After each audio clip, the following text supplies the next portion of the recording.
Halo,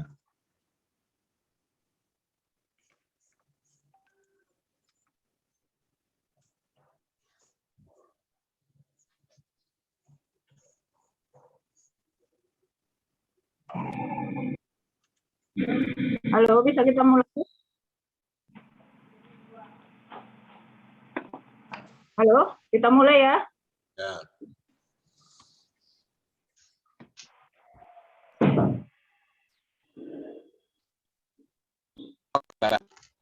Assalamualaikum warahmatullahi wabarakatuh. Selamat pagi, salam sejahtera untuk kita semuanya. Pertama, saya ingin mengucapkan selamat datang dan selamat bergabung bagi Bapak Ibu di room Komite Nasional Pertanian Keluarga ini. Pagi ini hingga nanti siang kita akan melakukan diskusi tentang bagaimana pencapaian rencana aksi nasional pertanian keluarga tahun 2002 hingga tahun 2020 hingga tahun 2024 melalui pengutamaan pertanian keluarga dalam kebijakan pertanian perikanan dalam kerangka dasawarsa pertanian keluarga Perserikatan Bangsa-Bangsa yang selaras dengan tujuan pembangunan berkelanjutan. Saya ingin mengucapkan selamat datang kepada Pak Agung dari BKP, kemudian Mr. Ivan Kosia Cortez dari IFAD, kemudian ada Bapak Eko Cahyono dari KNPK, kemudian ada Pak Anang dari Bappenas, kemudian ada Mas Zainal dari Lavia Campesina, kemudian ada Mas Anam dari FAO Indonesia, kemudian ada Bapak Vito Wikantoso dari Kemendesa. Kemudian ada teman-teman dari lembaga-lembaga yang ada di Jakarta, kemudian ada petani dari Polewali Mandar, kemudian ada teman-teman lainnya yang tidak bisa saya sebutkan satu persatu. Baik, Bapak Ibu, untuk tidak memperpanjang waktu, saya ingin mengajak teman-teman, Bapak dan Ibu untuk bersama-sama menyanyikan lagu Indonesia Raya. Mohon berdiri di tempatnya masing-masing.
Baik, terima kasih hadirin, dipersilakan duduk kembali. Itu tadi kita menyanyikan lagu Indonesia Raya sebanyak 3 stanza yang mengingatkan kita akan kewajiban kita untuk menjaga tanah, air, dan Ibu Pertiwi. Baik, selanjutnya kita akan mendengarkan sambutan dari Ketua KNPK, yaitu Mas Udin atau Muhammad Nurudin. Kepada Mas Udin kami persilakan. Terima kasih Mbak Nining. Assalamualaikum warahmatullahi wabarakatuh. Waalaikumsalam warahmatullahi wabarakatuh. Alhamdulillah wa syukurillah wa la haula wa la quwata illa billahil aliyyil azim. Selamat pagi.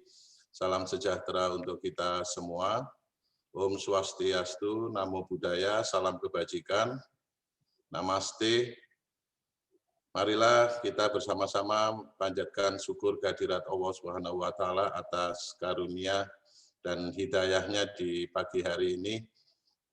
Kita dapat melaksanakan dialog multi pihak atau multi stakeholder dialog antara organisasi masyarakat sipil yang tergabung di dalam Komite Nasional Pertanian Keluarga Indonesia yang sejak 7 tahun 2014 kita dirikan bersama 14 organisasi masyarakat sipil. Di tengah-tengah situasi pandemi COVID-19 yang meningkat, doa dan harapan kita panjatkan kehadirat Allah Subhanahu wa taala, Tuhan yang Maha Esa. Pemerintah telah sekuat tenaga beserta tenaga kesehatan mengatasi peningkatan COVID-19 di Pulau Jawa dengan kebijakan PPKM Mikro. Mudah-mudahan pemerintah bersama masyarakat dapat mengatasi peningkatan COVID ini, karena peningkatan yang luar biasa, terutama peningkatan yang mungkin ini bisa dikategorikan, meskipun ini pandemi global, di gelombang kedua ini cukup signifikan korban yang telah berjatuhan. Ucapan bela sungkawa dan berharap bagi para masyarakat yang meninggal dan keluarga yang ditinggalkan dapat tabah dan amal kebajikannya selama di dunia diterima oleh Allah Subhanahu wa taala. Bapak Ibu yang kami hormati, dari KNPK kami sampaikan penghormatan yang sebesar-besarnya kepada Bapak Agung Hendriadi selaku Kepala Badan Ketahanan Pangan Kementerian Pertanian Republik Indonesia, kepada Bapak Ivan Cosio Cortez dari IFAD selaku Head the Southeast ASEAN and the Pacific, kemudian Bapak Anang Nugroho Setio Mulyono dari Bappenas selaku Deputi Pangan Pertanian, kemudian Bapak Pito Wikantosa selaku staf ahli Kementerian Desa Bidang Pembangunan dan Kemasyarakatan, dan Mas Eko dari Sayugjo Institute selaku juga anggota KNPK Indonesia, Mas Zainal Arifin Fuad dari Serikat Petani Indonesia mewakili organisasi internasional La Via Campesina, serta Bapak Khairul Anam W. Purnomo representasi dari FAO Indonesia. Izinkan kami akan menyampaikan peta jalan dari KNPK Indonesia sejak di 2014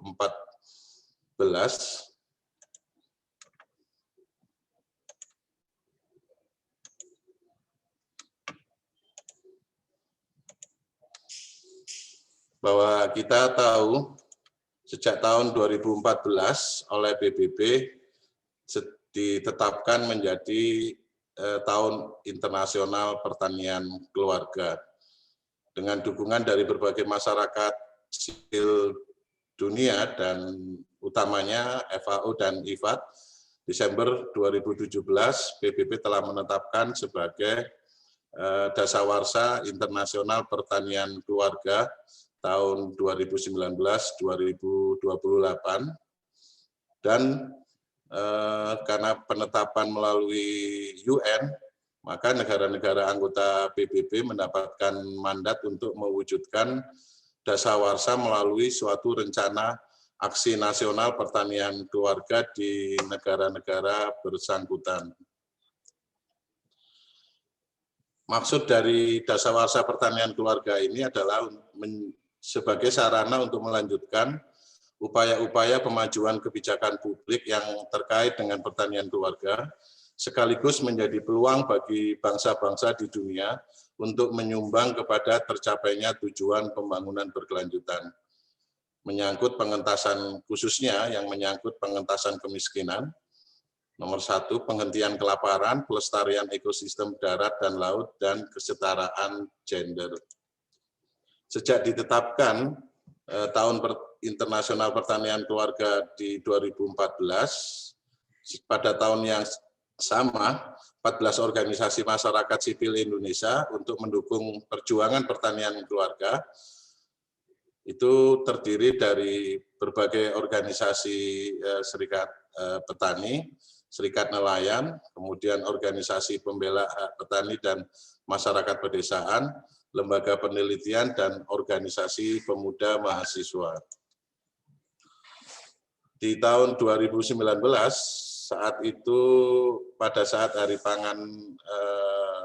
Pangan Sedunia, HPS, kalau nggak salah di Kendari, pemerintah Indonesia melalui Kementerian Pertanian juga menyelenggarakan seremoni terkait dengan pertanian keluarga dan diterbitkan Rencana Aksi Nasional Pertanian Keluarga (RAN-PK) pada tahun 2020-2024 sebagai bentuk dukungan pemerintah untuk mewujudkan dasawarsa pertanian keluarga PBB di tingkat nasional RAN-PK 2020-2024. Hal ini akan menjadi acuan lintas sektor kementerian atau lembaga dan pemerintah pusat, termasuk di dalamnya adalah pemerintah daerah, baik provinsi maupun kota kabupaten, juga segera menyusun rencana aksi daerah sesuai dengan potensi dan karakteristik pertanian, peternakan, perikanan masing-masing wilayah. Komite Nasional Pertanian Keluarga Indonesia yang merupakan salah satu dari sedikitnya 40 KNPK di seluruh dunia, itu memiliki 3 tujuan. Yang pertama, meningkatkan partisipasi organisasi petani nelayan dalam kegiatan pemerintah dan meningkatkan pelayanan publik terkait pertanian keluarga di berbagai level. Yang kedua, memperkuat kapasitas platform dalam partisipasinya, memajukan dialog atau konsultasi publik untuk pembangunan berkelanjutan dari sistem pertanian peternakan perikanan yang berbasis pertanian keluarga. Yang terakhir, meningkatkan keterlibatan KNPK dalam proses dialog di berbagai level. Itu salah satu di kegiatan pagi ini, itu dialog multi pihak yang kami akan sampaikan bahwa KNPK Indonesia mendapat dukungan dari Uni Eropa melalui World Rural Forum (WRF) sebagai agri-agensi yang mendukung berbagai upaya pembentukan KNPK di dunia, terutama di Indonesia, sehingga kegiatan-kegiatan yang diselenggarakan itu bagian dari upaya untuk mengengagement atau partnership dengan pemerintah supaya kebijakan-kebijakan publik yang dilakukan oleh pemerintah bisa mensasar dan meningkatkan kondisi sosial ekonomi pertanian keluarga, baik dari sistem ekosistem sawah, ekosistem hutan, ekosistem perkebunan, maupun kehutanan dan perikanan atau pesisir kelautan. Harapan kami dengan adanya dialog multi pihak ini, selain terjalinnya kerjasama yang baik antara KNPK Indonesia dengan pemerintah Indonesia, diharapkan anggota-anggota KNPK yang memiliki basis keanggotaan di petani maupun nelayan mendukung adanya upaya terhadap sebagai pertanian keluarga dianggap sebagai entitas subjek yang berperan yang menyumbang 70% pangan dunia, kalau di Indonesia 70% kepada masyarakat Indonesia. Jadi kontribusi pertanian keluarga itu sangat signifikan dan sangat penting bagaimana dia sebagai upaya untuk mendapatkan perlindungan dan pemberdayaan. Dengan demikian, dialog multi pihak itu diharapkan salah satunya adalah pengarus utamaan sebetulnya pertanian keluarga sebagaimana pengarus utamaan tujuan pembangunan berkelanjutan SDGs yang akan dilakukan oleh kementerian atau lembaga di Indonesia. Terima kasih kepada Bapak Ibu sekalian yang hadir di pagi ini. Mudah-mudahan kita akan mendapatkan manfaat dan informasi pelayanan publik atau program publik yang sudah digulirkan oleh pemerintah Indonesia melalui Badan Ketahanan Pangan. Dari kami, selama proses ini jika ada kekurangan atau kesalahan kami mohon maaf. Atas nama KNPK Indonesia, kami akhiri wal muwafiq ila aqwamit thoriq. Assalamualaikum warahmatullahi wabarakatuh. Terima kasih. Kami sampaikan ke moderator. Waalaikumsalam warahmatullahi wabarakatuh. Terima kasih Mas Udin sudah menyampaikan kepada kita bersama tentang tujuan diadakannya pertemuan multi pihak ini oleh KNPK Indonesia. Baik, selanjutnya saya serahkan kepada Pak Agung Hendriadi dari Badan Ketahanan Pangan yang akan memberikan kata sambutan sekaligus membuka acara kita ini secara resmi, kemudian akan dilanjutkan dengan paparan dari beliau. Silakan Pak Agung. Assalamualaikum warahmatullahi wabarakatuh. Waalaikumsalam warahmatullahi wabarakatuh. Waalaikumsalam Pak Agung. Salam sehat buat kita semua. Wah, mantep ini. Kumpulannya orang-orang penting ini. Yang terhormat Koordinator Nasional dan anggota KNPK Indonesia. Terima kasih sekali saya diundang pada hari ini. Kemudian ada perwakilan dari kementerian dan lembaga. Saya dengar tadi ada Pak Anang dan sebagainya. Kemudian mungkin juga akan ada yang hadir dari perwakilan dari DPR RI, khususnya Komisi 4 DPR. Dan kedua, ketiga yang terhormat juga perwakilan dari perguruan tinggi, ada pelaku usaha, perbankan dan lembaga internasional. Saya lihat tadi ada wakil dari FAO dan sebagainya. Dan kemudian terutama peserta pertemuan yang berbahagia. Assalamualaikum warahmatullahi wabarakatuh. Pertama-tama mari kita selalu bersyukur karena Allah Subhanahu wa taala bahwa pagi hari ini kita masih punya kesempatan untuk berdialog pada dialog multi pihak tentang rencana aksi nasional pertanian keluarga. Saya pikir ini suatu hal yang sangat penting sekali untuk kita bicarakan, apalagi di tengah masa pandemi COVID. Terkhusus adalah di tengah PPKM darurat. Nah, ini tentunya penting sekali dalam kondisi darurat ini. Makan kita gimana? Gitu ya. Pertanyaannya adalah kepada saya adalah siap nggak kita melakukan PPKM darurat? Siapkah makan kita? Ya, saya harus menjawab siap untuk Jawa dan Bali. Artinya, wah, cadangan yang cukup, asal memang distribusinya tidak terganggu.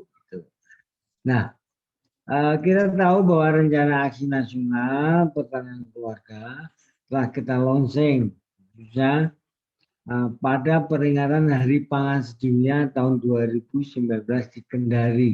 Dan pada saat itu sebagian dari kita ada di sana sebagai suatu bentuk implementasi rencana aksi nasional tersebut. Dan tentunya Badan Ketahanan Pangan mempunyai tanggung jawab melaksanakan rencana aksi nasional, sehingga pada kesempatan hari ini saya sangat berterima kasih. Saya akan menyampaikan sekaligus paparan saya ya Bu. Saya akan menyampaikan bagaimana progres kita, bagaimana yang sudah dilaksanakan, bagaimana yang harusnya kita laksanakan setelah kita berjalan kira-kira 2 tahun. Izin saya menggunakan paparan saya. Gambarnya ini bagus, top banget ya. Binawa ini di Lembang, contoh pertahanan keluarga yang betul kita wujudkan. Ini Bapak Ibu sekalian, dalam rencana aksi nasional pertahanan keluarga tahun 2020-2024, deklarasi UN dan Family Farming itu untuk Indonesia, intinya jumlah petani kita itu 27,6 juta keluarga petani kita yang harus menyediakan pangan, berarti kurang lebih 270 juta untuk Indonesia. Tidak boleh ada satupun yang lapar, jelas banget. Nah, sehingga bagaimana itu kita lakukan, dan antaranya kita menyusun rencana aksi nasional pertahanan keluarga tahun 2020-2024 yang memberikan acuan bagi pihak-pihak terkait untuk menyusun prioritas kegiatan dalam rangka penguatan pertahanan keluarga untuk mencapai SDG, khususnya tujuan 1 dan tujuan 2. Kerangka pertahanan keluarga Indonesia, pertahanan keluarga itu subjeknya adalah tentunya keluarga petani kita, dimana petani kita yang harus sejahtera. Aktivitasnya adalah kegiatan pertanian, bisa perikanan, bisa aquacultur, bisa kehutanan serta peternakan. Fokusnya sementara dalam rencana aksi nasional, fokus kita adalah daerah rentan rawan pangan. Ini menjadi fokus kita, sehingga munculan kita arahkan ke sana. Tentu tujuannya adalah yang pertama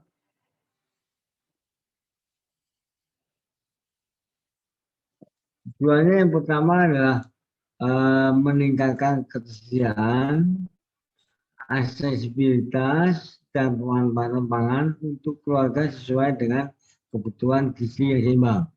Jadi ini di sini kata ketersediaan, aksesibilitas serta pemanfaatan untuk gizi yang seimbang menjadi kata kuncinya. Yang kedua adalah meningkatkan pendapatan keluarga. Artinya pendapatan petani di sini sebagai subjek dari pertahanan keluarganya kita tingkatkan. Impaknya kita harapkan pengentasan kemiskinan. Yang kedua adalah mengakhiri kelaparan. Jadi SDG 1 dan SDG 2. Di sini diperlukan 7 pilar dalam pertahanan keluarga. Saya akan tanya satu persatu yang telah kita rumuskan. Pilar yang pertama adalah mengembangkan kebijakan yang memungkinkan untuk memperkuat pertahanan keluarga. Jadi pilar yang pertama adalah kebijakan. Adakah kebijakan kita? Yang kedua, pilar kedua adalah mendukung kaum muda dan menjamin keberlanjutan generasi pertanian. Jadi pilar yang kedua adalah kita utamakan kaum muda. Ya. Pilar ketiga, kesetaraan gender. Ini menjadi penting juga. Yang keempat, memperkuat organisasi atau kapasitas pertanian keluarga untuk menghasilkan pengetahuan. Jadi yang pilar keempat adalah organisasi petani yang kita bangun. Petani kita harapkan ke depannya lebih berkorporasi hingga bisa mengendalikan harga dan sebagainya. Yang keempat, kelima adalah mendorong keberlanjutan pertahanan keluarga untuk sistem pangan yang lebih tahan terhadap perubahan iklim. Jadi perubahan iklim itu penting juga menjadi satu pilar yang kelima. Yang keenam, meningkatkan sosial ekonomi, ketahanan dan kesejahteraan petani. Sekali lagi, sosial ekonomi, ketahanan dan kesejahteraan keluarga petani ini menjadi penting. Yang ketujuh, yang terakhir adalah memperkuat multidimensionalitas pertanian keluarga untuk mempromosikan inovasi sosial dan kontribusi dan sistem pangan yang melindungi keanekaragaman hayati. Jadi wilayah ketujuh ini lebih fokus pada penganekaragaman hayati. Sementara kita tahu bahwa negara ini kita adalah negara yang kaya akan penganekaragaman hayati ketiga di dunia. Ya, jadi itu menjadi pilar yang ketujuh. Teman-teman sekalian, pertanian keluarga kita punya target. Targetnya ya karena too optimistic ya bolehlah karena. Tapi ini merupakan satu target kita. Tahun 2018 itu ada 8%. 2018 18% petani daerah rentan pangan di Indonesia. 18% daerah rentan pangan. Kemudian 2024 kita harapkan menjadi 10%. Tahun 2018 kemiskinan kita 9,82%. Kita berharap 2024 6,5 sampai dengan 7%. Kemudian stunting kita. Stunting tahun 2020 itu 24,1 atau kalau kita kembali ke 2018 mungkin sekitar 27%. Pak Presiden minta 2024 itu menjadi 14%. Nah ini adalah merupakan tantangan kita dalam membangun pertahanan keluarga kita. Kita harus meriver di sini, mendorong terwujudnya target-target tersebut. Nah, saya ada contoh, saya katakan tadi daerah pangan kita tahun 2018 itu ada 18%, tepatnya di 88 kabupaten yang warnanya merah. Ya, yang pangan. Kemudian tahun 2019 itu ada 14,8%. Atau tepatnya di 76 kabupaten kota. 2020 ada 13,6% atau tepatnya 70 kabupaten kota. Jadi artinya bahwa selama proses 2018 sampai 2019-2020 ada penurunan daerah rentan. Ini terus kita upayakan.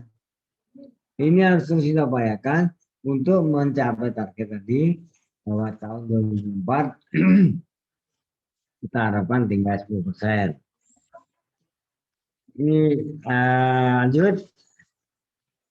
Nah, apa kembali? Apa program next? Oh ya, ya. Dalam masa pandemi COVID ini, Bapak Ibu sekalian, tentunya segala sesuatunya menjadi tidak mudah. Kita di pertanian, bagaimana nasib petani kita, nasib keluarga petani kita, itu menghadapi beberapa kendala. Di antaranya yang pertama adalah bagaimana kita menjaga agar petani tetap mampu berproduksi. Petani tetap mau berproduksi, tetap mempunyai motivasi berproduksi. Itu yang harus kita upayakan sehingga segala macam stimulus harus kita bangkitkan, kemudian kepada mereka harus kita bangkitkan, keuntungan harus kita bangkitkan. Yang kedua adalah adanya perubahan pola konsumsi masyarakat. Ini juga menjadi tantangan bagi petani kita. Tentunya perubahan pola konsumsi ini karena masa pandemi COVID ini orang takut sekali. Sehingga dia makannya harus berkualitas, kuantitasnya juga meningkat. Yang ketiga adalah hambatan dalam masa pandemi ini adalah hambatan distribusi pangan. Kita sama-sama tahu bahwa pangan itu adalah sektor kritikal bahkan, bukan hanya esensial, kritikal. Artinya 24 jam nggak boleh terganggu. Tetapi pada kenyataannya dalam 2 hari ini saja kita sudah mengalami melihat situasi. Ada gangguan-gangguan distribusi pangan kita. Nah ini otomatis menjadi hambatan bagi petani kita. Kalau distribusinya tidak bagus, harganya jatuh. Kalau distribusinya nggak bagus, barangnya rusak. Rusak akibatnya harga jatuh. Itulah yang mengakibatkan terdapat pada petani kita. Yang keempat adalah harga cenderung tidak berpola. Harga tidak berpola. Dan pada perubahan transaksi kepada online. Ini juga menjadi tantangan. Petani kita yang tadinya tidak melek online. Sekarang harus melek online. Harus bisa jualan online sekarang. Nah ini tantangan kita yang harus kita hadapi dalam masa pandemi COVID ini. Kemudian ekspor dan impor sistem juga menjadi bagian masyarakat juga. Kita punya dua program yang kita gunakan dalam implementasi rencana aksi tadi, yaitu program pekarangan pangan lestari dan program pengentasan dan pembangunan. Keduanya memberikan manfaat tentunya kepada kita semua. Kita harapkan kita akan kaji.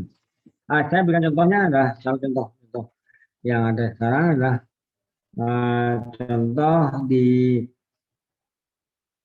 kelompok wanita tani karya tani Purbalingga Jawa Tengah. Ini salah satu yang luar biasa. Ya, kelompoknya jumlahnya sekian, manfaatnya sebagainya. Contohnya dari sana. Ini adalah real dan ini memang kita perlu melombakan dan dia ambil dia yang nomor 1. Kemudian yang kedua kelompok bernama ini yang sering-kali gambarnya kita pakai, ya ini juga dia kelompok-kelompok petani yang hebat, ini saya yang kita dorong. Terus lanjut yang ketiga adalah top milenial. Nah ini saya punya di Bangka Belitung yang kita bantu juga pertanian keluarga sangat luar biasa, anak muda. Ketuanya sarjana pertanian, alhamdulillah, tapi anggotanya banyak anak-anak muda, alumni SMA, dan semuanya bergabung di sana. Dan bagus sekali hasilnya. Saya itu bagus sekalian yang bisa saya sampaikan, tapi saya berharap bahwa rencana aksi nasional pertanian keluarga Indonesia yang telah kita launching pada hari peringatan Hari Pangan Dunia Kendari sebagai implementasi akan terus kita tingkatkan, kita evaluasi, kita perbaiki apa yang kurang,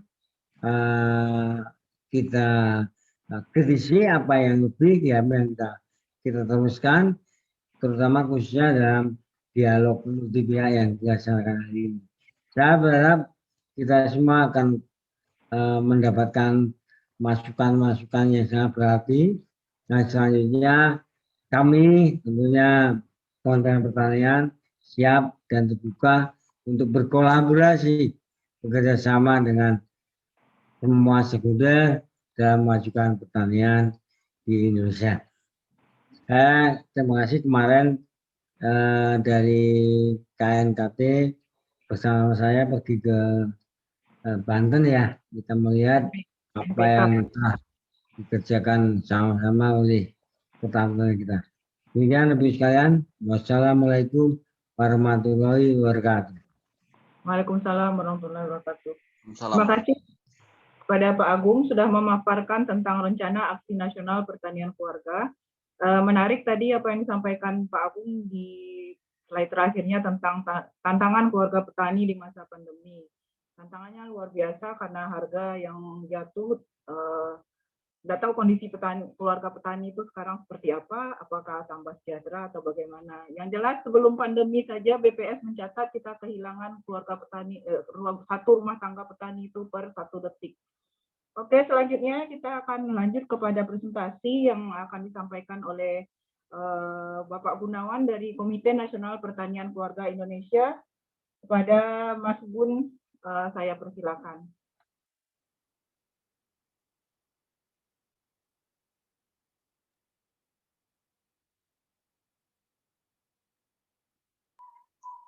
Ya, terima kasih Uni Nining. Bismillahirrahmanirrahim. Assalamualaikum warahmatullahi wabarakatuh. Waalaikumsalam. Selamat pagi Pak Kepala Badan, Cak Anom, Pak Vito, Pak Jarot, Gustin, dan kawan-kawan anggota KNPK maupun saudara-saudara sebangsa dan setanah air. Terkait dengan rencana aksi nasional pertanian keluarga yang sudah disusun khususnya oleh Badan Ketahanan Pangan Kementerian Pertanian Republik Indonesia, yang pertama tentu kami mengapresiasi atas adanya rencana aksi nasional tersebut sehingga bisa menjadi pedoman bagi lintas kementerian, bagi pemerintah daerah maupun bisa jadi acuan bagi organisasi masyarakat seperti KNPK, pelaku usaha, akademisi maupun lembaga filantropi dalam rangka pemajuan pertanian keluarga, pencapaian rencana aksi nasional pertanian keluarga maupun dalam rangka yang terkait dengan pencapaian tujuan pembangunan berkelanjutan.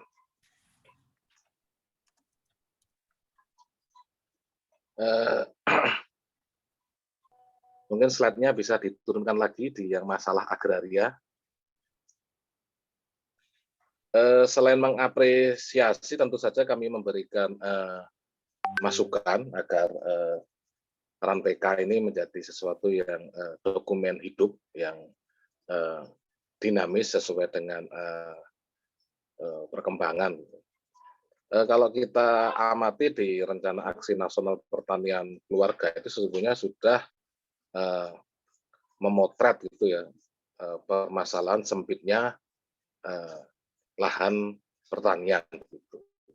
Walaupun sesungguhnya problem yang dihadapi oleh pertanian keluarga ini tidak hanya masalah sempitnya lahan, tapi juga ada masalah sewa tanah, ada sistem bagi hasil, maupun bahkan yang lebih parah juga terjadi konflik agraria yang menjadikan petani menjadi korban begitu. Cuman sayangnya rencana di dalam rencana aksi nasional pertanian keluarga ini tidak ada upaya untuk menyelesaikan masalah agraria ini. Itu di satu sisi, di sisi lain kemudian kalau kita lihat di koordinasi implementator gitu ya, itu kan menjadi terlihat di sana Kementerian Agraria dan Tata Ruang atau Badan Pertanahan Nasional dia tidak dimasukkan. Nah, mungkin ke depan masalah agraria ini perlu dimasukkan upaya-upaya penyelesaiannya di satu sisi dan kemudian melibatkan Kementerian Agraria dan Tata Ruang. Lagi, next. Slide-nya bisa dilanjutkan.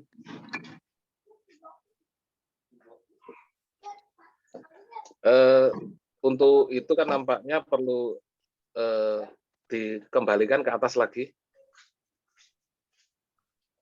Nah, perlu penyelarasan antara rencana aksi pertanian keluarga dengan kebijakan-kebijakan reforma agraria. Di satu sisi, kalau kita melihat putusan Mahkamah Konstitusi di dalam pengujian Undang-Undang Penanaman Modal maupun Undang-Undang Perlindungan dan Pemberdayaan Petani kan nampak jelas bahwa reforma agraria atau redistribusi tanah kepada petani itu merupakan hak-hak konstitusional bagi petani, khususnya petani kecil dalam konteks ini adalah pertanian keluarga. Kemudian yang kedua dari sisi peraturan perundang-undangan sesungguhnya kita sudah mencukupi untuk melakukan upaya-upaya mengatasi sempitnya lahan pertanian ini. Kita ada kebijakan reforma agraria yang diatur melalui Perpres, kemudian penyelesaian penguasaan tanah di dalam kawasan hutan diatur juga dengan Perpres, kemudian perhutanan sosial melalui peraturan menteri, kemudian jaminan luas lahan pertanian diatur lewat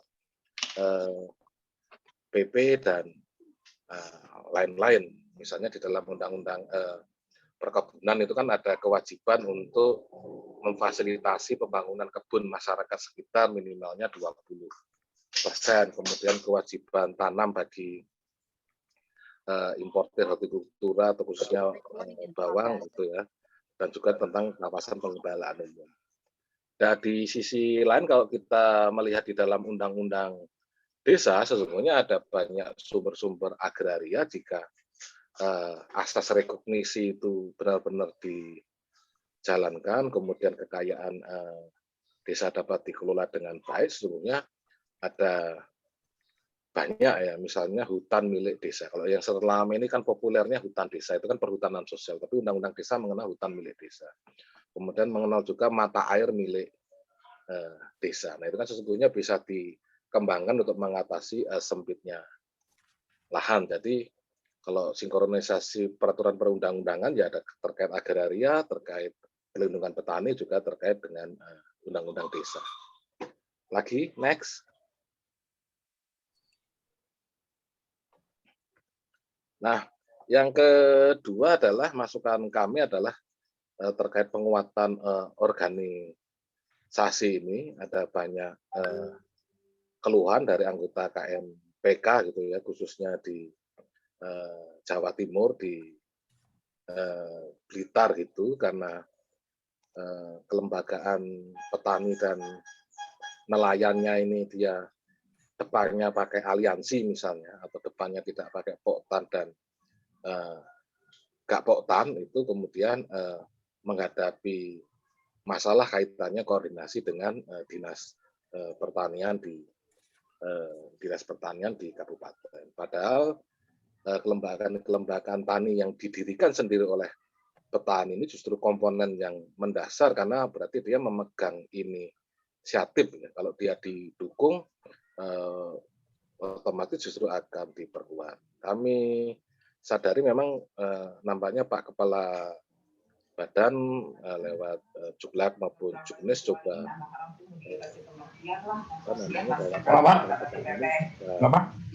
luas gitu ya, tidak hanya kelompok wanita tani dan lain-lain gitu, tapi nampaknya di praktek di lapangan hal itu masih terjadi.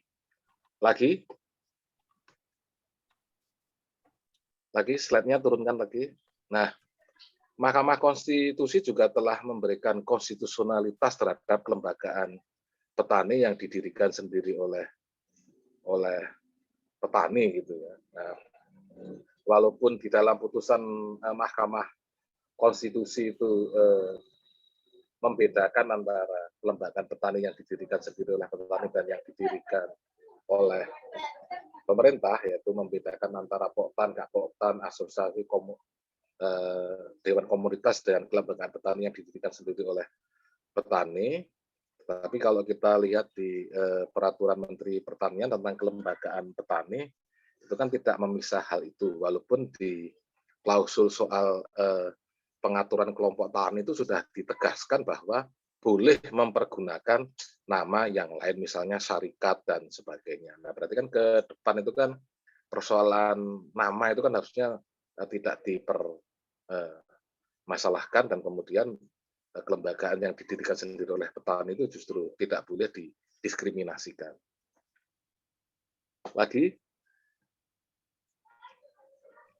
slide-nya bisa dilanjut.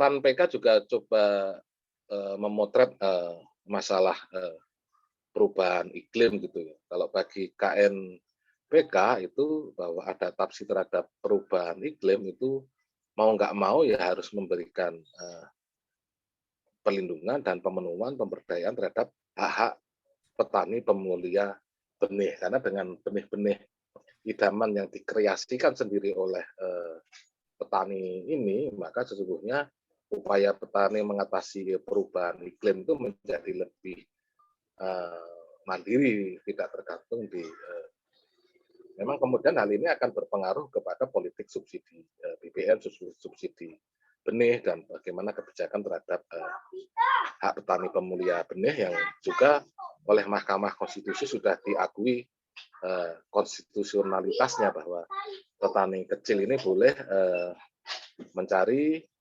mengembangkan dan mendirikan benih di komunitas petani. Lagi? Diturunkan lagi.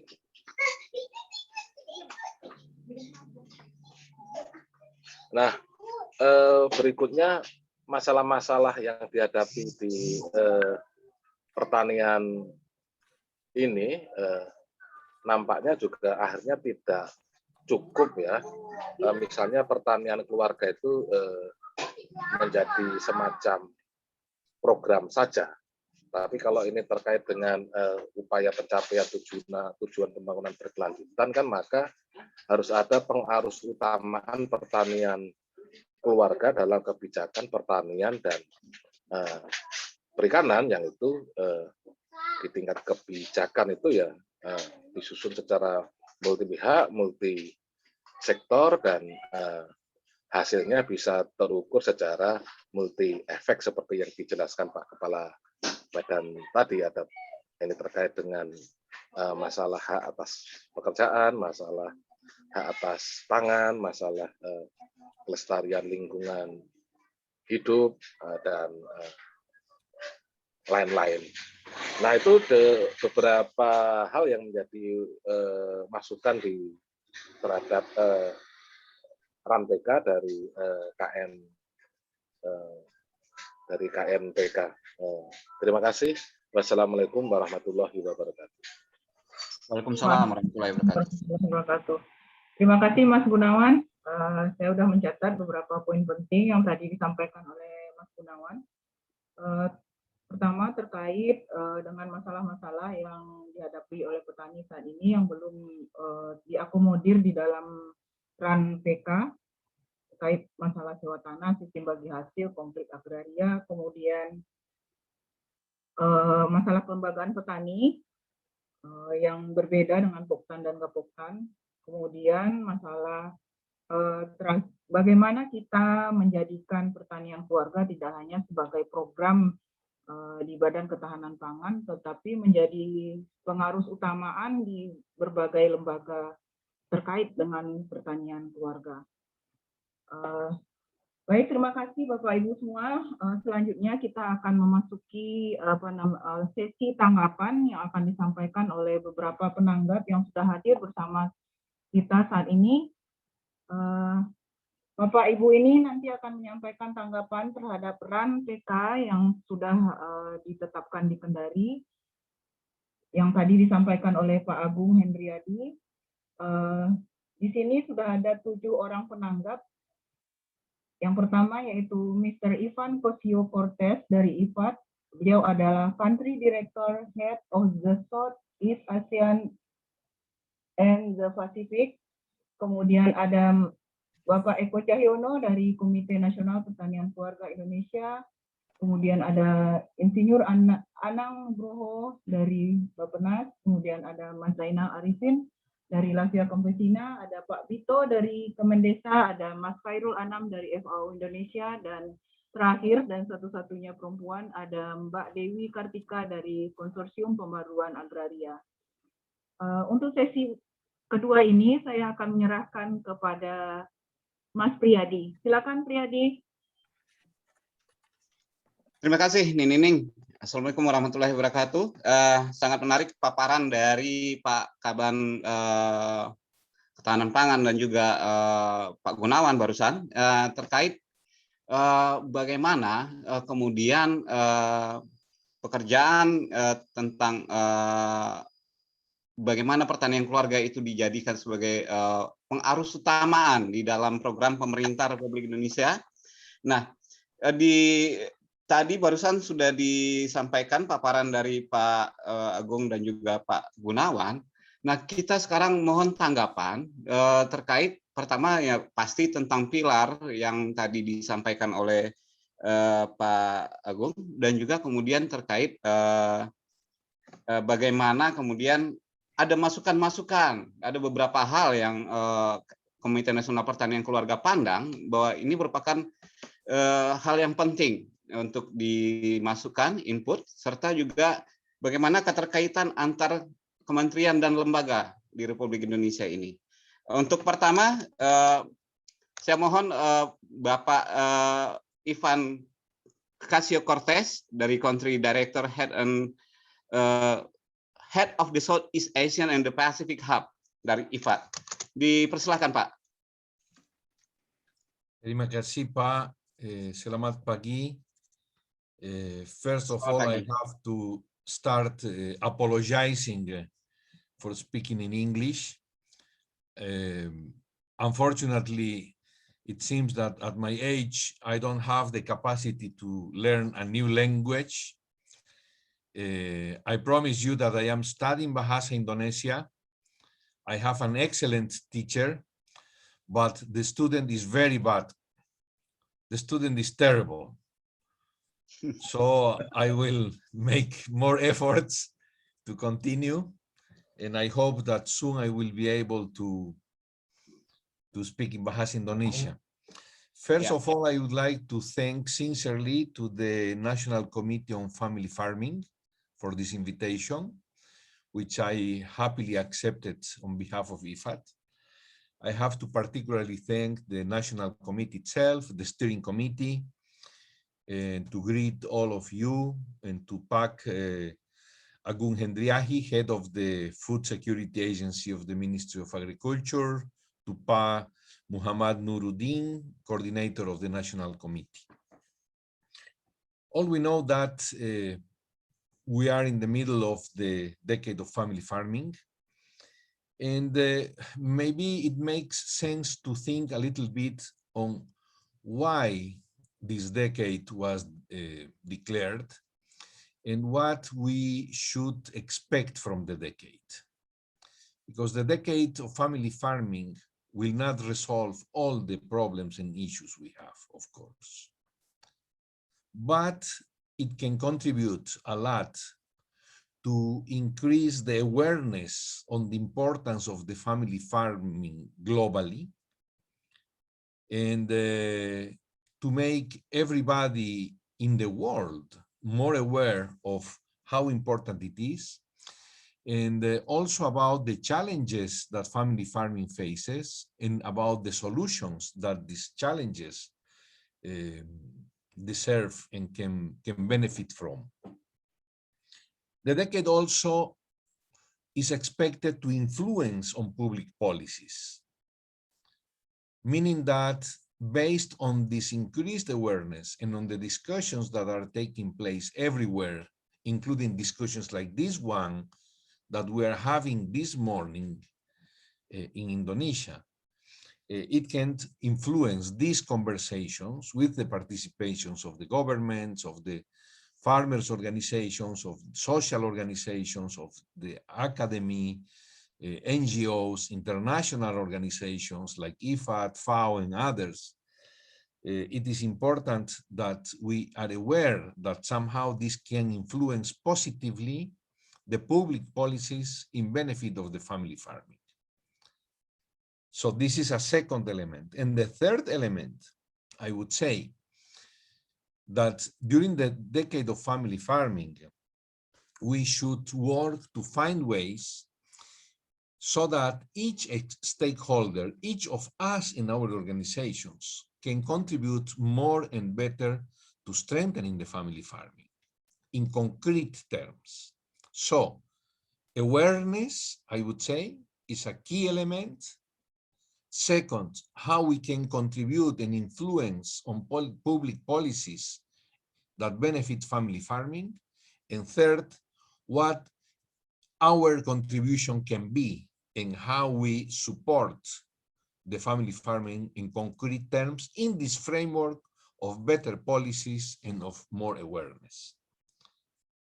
I don't need to talk about the importance of family farming, dear friends and colleagues, because all of you know better than me what is it about and why it is important. But let me mention just three simple and short elements. The first element is that the economic and productive importance of family farming is huge. Those of us who work on family farming, or as farmers, or as technicians, or in institutions working with family farmers know that. But most of the world don't know about the economic and productive importance of family farming. This is why raising the awareness is a key element, and it should be a key objective of the decade of family farming. I can reassure you, ask your neighbors, ask your friends that are not familiar to agriculture and to family farming, what percentage they believe that family farmers contribute to feed the world, not only a concrete city or village or province, not only Indonesia. They will be shocked listening that around 70 and 80% of what the world consumes of food comes from family farmers.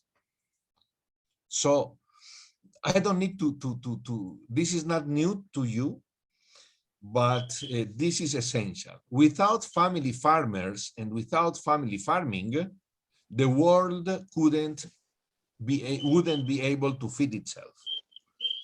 There is a second dimension, and you are familiar with this, and it's about the social and cultural importance of the family farming. Because family farmers live and work in their communities, in their villages, in their sub-districts, live in concrete areas, in interaction with other farmers, with other family farmers, and with other people. So that family farmers are essential to strengthen the social relations at the local level, to strengthen the social fabric, which is the basis of all our societies. And the third element, there are many others, I would say, is the environmental one. I am not saying that family farmers are good by default and by definition, and that all the others are bad people. It is not the case.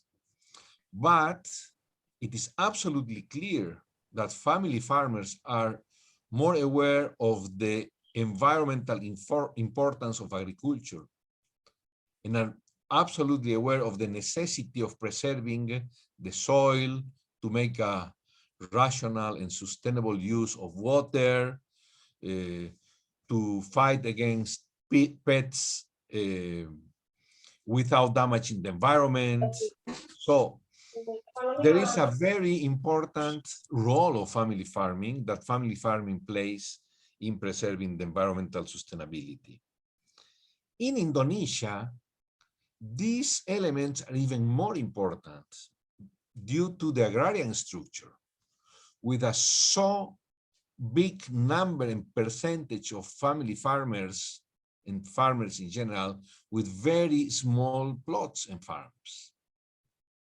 Is one of the countries where the size of the plots, the size of the farms is the smallest in the world. Not the one with the smallest ones, but one of them. So this means that in most of the cases, and you know, the huge percentage of farmers are family farmers. And all this economic, productive, environmental, and social dimension of family farming are even more important in Indonesia. I had the opportunity, thank you to the National Committee, and thank you to Ibu Ika that shared with me these documents, to read in English the National Plan and also the comments from the National Committee to the National Action Plan on Family Farming.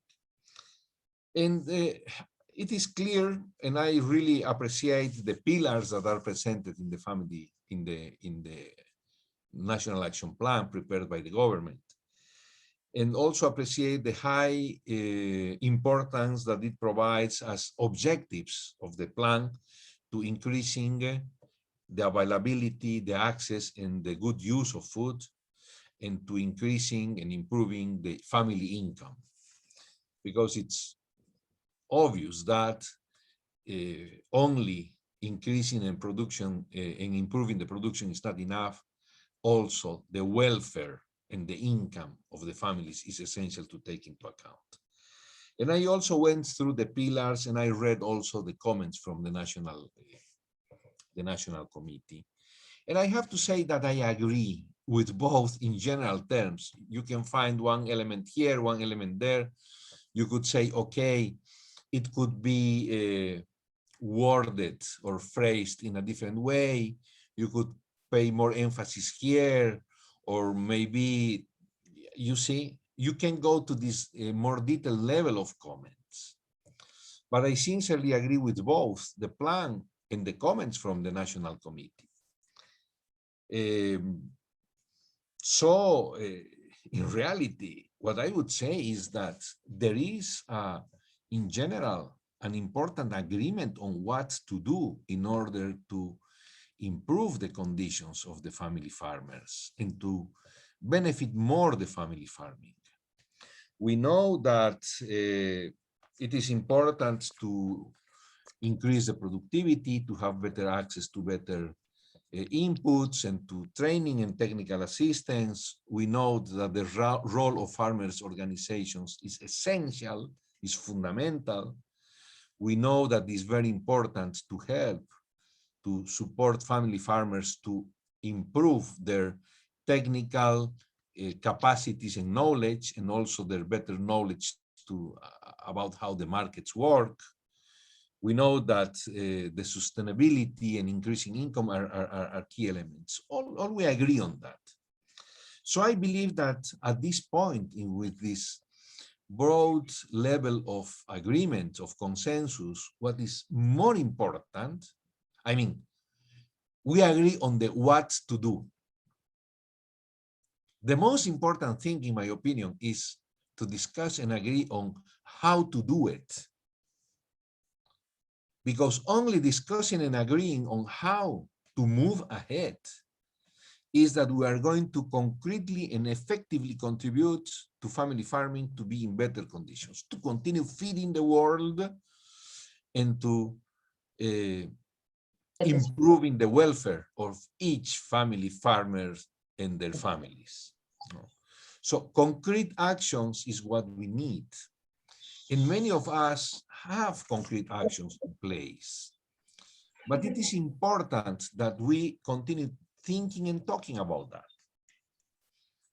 This is my main message, colleagues and friends. Let's talk and let's think and let's agree on the what to do and about the concrete role of each of the stakeholders. The government has an essential role, but not only the government. Also the farmers and their organizations, like your organizations.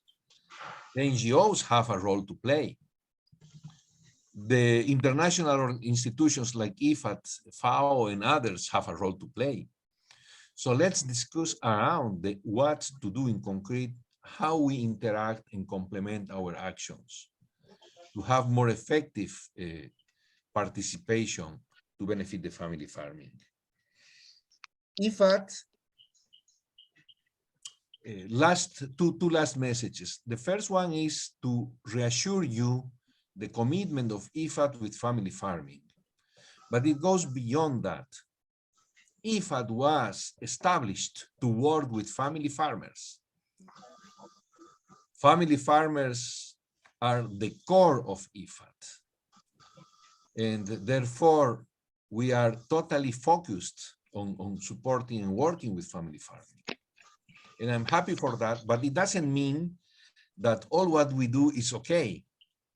This is why we need to interact more in order to discuss, to understand, to agree on how to be more effective to support the family farming. And my last message, colleagues and friends, is the following. Family farming is about agriculture, and agriculture is about primary production, but it's not only about primary production. Of course, we have to think on how much inputs we use to sow, how much product we take, we harvest, but all we know that the story doesn't end there. Because with good production and with good productivity and with bad post-harvesting facilities and conditions, many of the small and family farmers lose 50%, 30% of their harvest. So the agriculture doesn't end in the harvesting. If we don't produce, if there is no primary production, nothing else can happen, of course. So the primary production, sowing, harvesting rice, beans, potatoes, maize, everything is fundamental. Otherwise, there's no family farming, there's no farming, there's no agriculture. But post-harvesting, processing the primary production in order to get a higher income from it, finding the channels to sell it are also part of are essential elements of the agriculture, colleagues, and are essential elements for the family farming. So let me close here saying then 2-3 things. First, each of us has a role to play, and each of us should think jointly with others on how to do better on our role and how to build complementarities. Second element, farming, and therefore family farming, is not only about primary production. When we think about supporting family farming, let's think also on the post-harvest, on the processing, on the marketing, on the selling, and it means making agreements also with other stakeholders that are not farmers. If farmers don't sell, they will not be able to continue producing. So let's look at agriculture and at family farming in a broader way. And last element, I sincerely, and IFAD sincerely believes that there is a very broad agreement on what to do. Let's focus the discussion on how to do it, how to make it happen. Otherwise, our positive impact on family farming will not be as good as it could be. Thank you very much. Thank you for the invitations. Thank you for your patience. And I, once again, sincerely apologize for not speaking in Bahasa Indonesia. Thank you very much. Terima kasih. Terima kasih, Mr. Ivan Cosio-Cortez. Thank you for your presentation. Untuk para peserta, di chat, kalau misalnya tidak memahami apa yang disampaikan oleh Bapak Ivan Cosio-Cortez, di chat itu ada Mbak Ika yang memberikan semacam terjemahan lepas. Bapak Ivan pada intinya tadi menyatakan bahwa pentingnya pertanian keluarga itu bagi pemenuhan pangan di dunia, terkhususnya Indonesia. Bahwa kemudian pemenuhan pangan itu bagaimana terhadap RAN-PK ini, pentingnya untuk meningkatkan kepedulian masyarakat tentang pertanian keluarga. Kemudian juga bagaimana kemudian kita para stakeholder dapat mempengaruhi kebijakan yang dapat mendorong terciptanya pertanian keluarga bagi masyarakat tani di Indonesia. Kemudian juga kontribusi seperti apa yang bisa kita berikan masing-masing pihak. Nah, bahwa kemudian juga pertanian keluarga ini mempunyai sangat penting bagi masyarakat Indonesia maupun masyarakat dunia. Itu terkait lingkungan, begitupun juga pemenuhan pangan itu sendiri, pemenuhan kesehatan, gizi, dan sebagainya. Nah, itu kurang lebih yang disampaikan oleh Pak Ivan Cosio-Cortez dari IFA. Nah, berikutnya saya undang, ini sangat menarik pada waktu kemudian bagaimana pertanian keluarga ini ternyata mempunyai kaitan tidak hanya ada di Kementerian Pertanian, dalam hal ini di BKP, tapi ternyata ini lintas kementerian. Tadi juga Pak Gunawan juga sudah menyampaikan bagaimana kemudian terkait masalah tanah sebagai pertanian itu diaplikasikan. Bagaimana permasalahan lahan yang ada di bawah, kemungkinan dia di bawah Kementerian ATR dan BPN, bisa juga di bawah KLHK, ataupun juga mungkin terkait masalah perikanan misalnya, ataupun di wilayah pesisir. Ini nanti juga mungkin ada KKP. Kemudian juga bagaimana ini terpusat di beberapa daerah dan kebanyakan ada di desa-desa yang mensupport pangan di Indonesia. Nah, ke depan ini ada Mas Eko dari Komite Nasional Pertanian Keluarga, untuk saya undang dulu, atau Mas Eko bisa di nanti atau sekarang, tapi saya rasa bisa sekarang ya, Mas Eko? Ya, siap. Ya, siap. Oke, untuk berikutnya kita dengarkan paparan dari Mas Eko, bagaimana tanggapan beliau. Silakan Mas Eko. Terima kasih Bung Priadi. Assalamualaikum warahmatullahi wabarakatuh. Salam sejahtera untuk kita semuanya. Waalaikumsalam.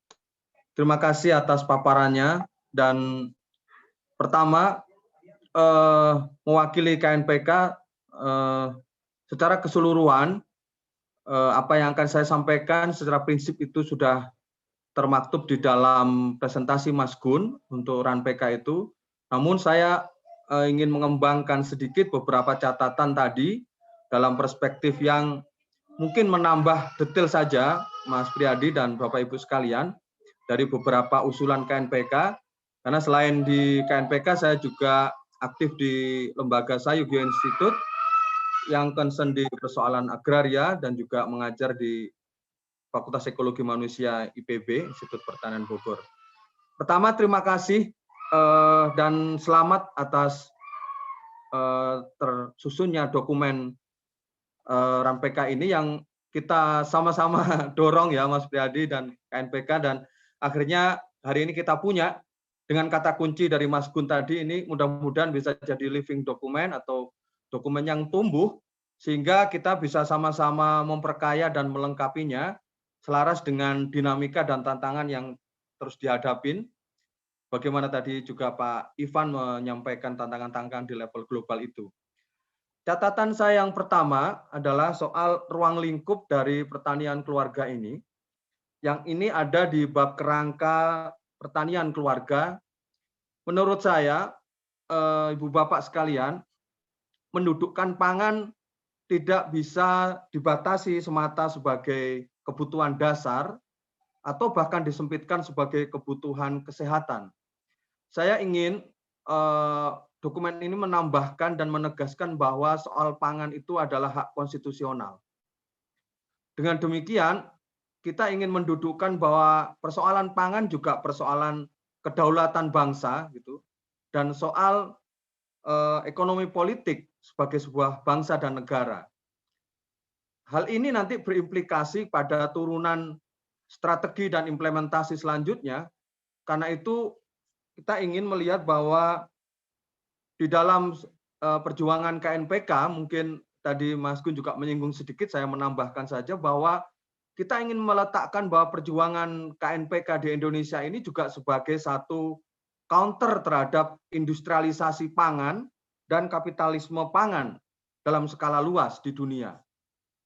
Karena itu salah satu semangat ideologis dari KNPK Indonesia juga ingin mengembalikan bahwa kedaulatan pangan yang didorong oleh KNPK itu juga berarti menghargai dan melindungi serta menghormati bentuk-bentuk inisiatif kedaulatan pangan yang didorong dalam skala kecil. Ini menurut saya masih tersirat dan perlu dieksplisitkan, perlu divisibilitaskan bahwa posisi perjuangan untuk KNPK itu punya pesan ideologis juga. Bahwa yang kecil, yang smallholder, dan inisiatif dari kelompok-kelompok kecil ini justru terbukti, tadi data-data yang disampaikan, justru terbukti lebih dari separuh melayani kebutuhan pangan dunia maupun di Indonesia. Artinya, Mas Priadi dan Bapak Ibu sekalian, penegasan di kerangka pertanian keluarga penting didudukkan bahwa perjuangan KNPK ini adalah perjuangan untuk mengembalikan kedaulatan pangan dan hak konstitusional sebagai bangsa. Ini menurut saya penting ditegaskan karena itulah yang menurut saya jadi semangat perjuangan KNPK di Indonesia. Yang kedua, agar kita berbagi waktu ya Mas Brady dengan yang lain. Yang kedua adalah soal penegasan di 7 pilar dalam RAN-PK ini. Tadi saya setuju Mas Gun membahasakan lebih soft gitu soal penyelarasan dengan program reforma agraria. Karena itu saya ingin menambahkan di dalam 7 pilar ini penting untuk divisibilitaskan atau ditegaskan tentang hak atas tanah. Mungkin penting itu menjadi tambahan pilar, saya nggak tahu apa itu pilar ke-8 atau pilar ke-pertama, karena bagi kami persoalan pangan juga ada hubungannya dengan land security, keamanan atas tanah dan juga ketersediaan tanah. Kita tahu bahwa rawan atau saya lebih senang memberi krisis pangan yang terjadi ini, salah satu akar masalahnya adalah konversi lahan-lahan produktif yang lebih banyak diprioritaskan untuk kepentingan industri, baik itu industri pertambangan, perkebunan. Dalam kajian-kajian kami di Saibu Institute menunjukkan bahwa ekspansi perkebunan, pertambangan, dan kehutanan itu melalui, dan sekarang ada ekspansi pembangunan infrastruktur dan land grabbing lainnya, menunjukkan wilayah-wilayah desa, wilayah-wilayah masyarakat adat yang sebelumnya memiliki kedaulatan pangan dan ketahanan pangan yang baik harus menjadi tergantung. Misalnya desa-desa sekitar sawit yang sebelumnya multi strategi livelihood, sekarang harus mono strategi livelihood karena tergantung dari sawit. Dan di wilayah tambang juga demikian. Dengan demikian, hak atas tanah itu penting menjadi pilar, atau keadilan atas tanah menjadi pilar di dalam pertanian keluarga ini. Kalau Mas Gun tadi bahasa menyelaraskan reforma agraria, maka dalam konteks pilar ini perlu menambahkan hak atas tanah itu. Itu yang kedua, Bung Priyadi. Lalu yang ketiga, dalam implementasi disebutkan nanti akan ada pengurangan rawan, wilayah-wilayah rawan pangan.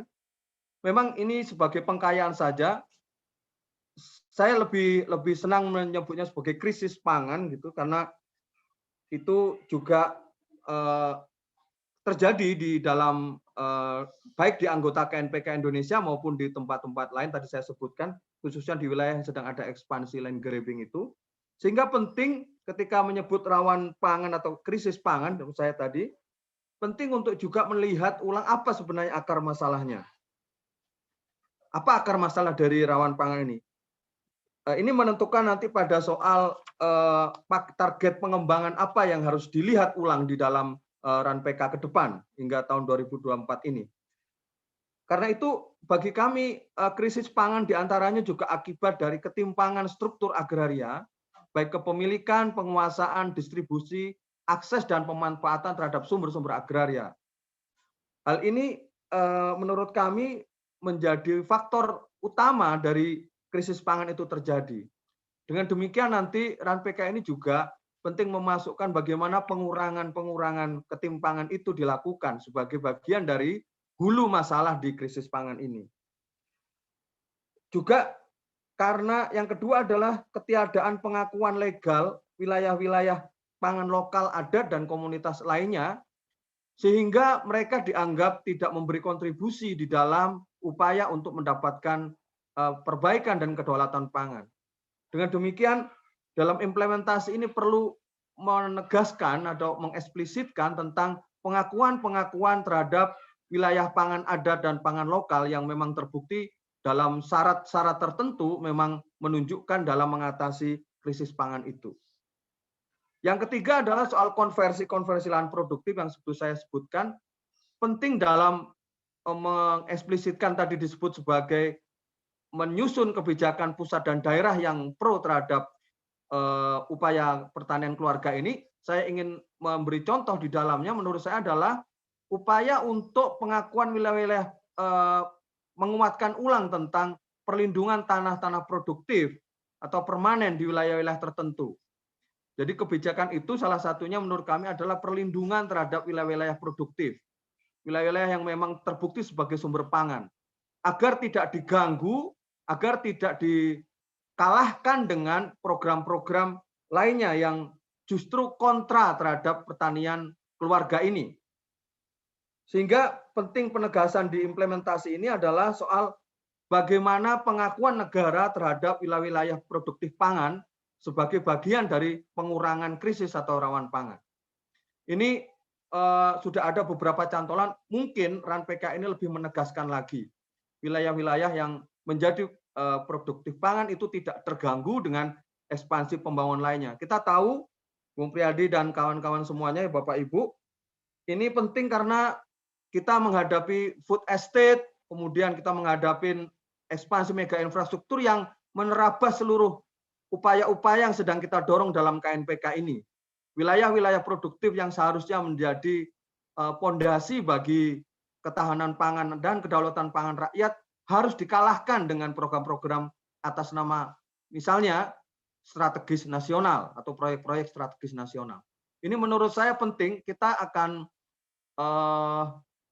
bahkan mungkin akan sia-sia mendorong KNPK ini ketika tidak mampu memagari dan melindungi dari ekspansi-ekspansi yang atas nama apapun secara nasional justru kontra terhadap tujuan KNPK ini.